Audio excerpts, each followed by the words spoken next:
The war against inflation is not yet over. We are observing the inflationary pressure very closely.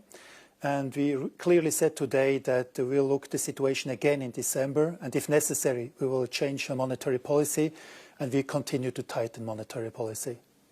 But here's the thing, Switzerland headline inflation is sitting within your target at around 1.6%. Your 2025 inflation forecasts are at 1.9%, below 2%.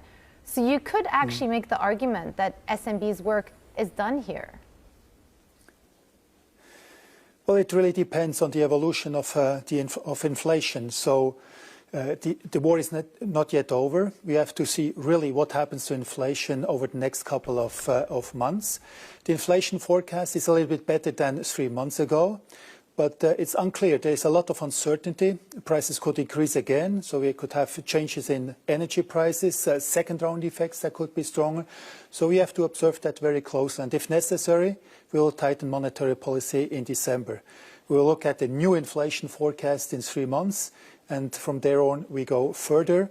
It's clear our goal is really to have inflation below 2% in the range of price stability. Talk to me about those inflation forecasts. The 2025 forecast was 2.1% back in June. It's now been revised downwards to 1.9%. What were the drivers? Why was it revised downwards? Well, we have a little bit a weaker economy globally, but also in Switzerland. This is one part. The other one is also that we have a little bit a stronger Swiss franc, and the inflationary pressure from abroad is lower. So all in all, that leads to an inflation forecast at the end of the inflation horizon that is slightly lower than 3 months ago. And this slightly lower inflationary pressure gave us now the comfort also to wait 3 months in order to see then what is the new situation and then take a new decision regarding tightening or not tightening monetary policy. How is the SNB viewing higher oil prices here? How is that affecting your inflation forecasts? Well, energy prices at the moment have a relatively important influence in the short term.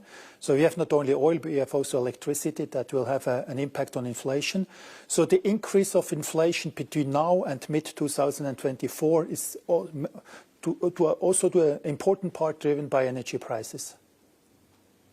So would you be prepared to look through them then? Well, it really depends on the medium to long-term inflation outlook. If it's really just short-term and we have again a normalization of inflation, then no reaction is necessary. If we will see more second-round effects and a higher inflationary pressure all in all, overall, then of course we have to react to that.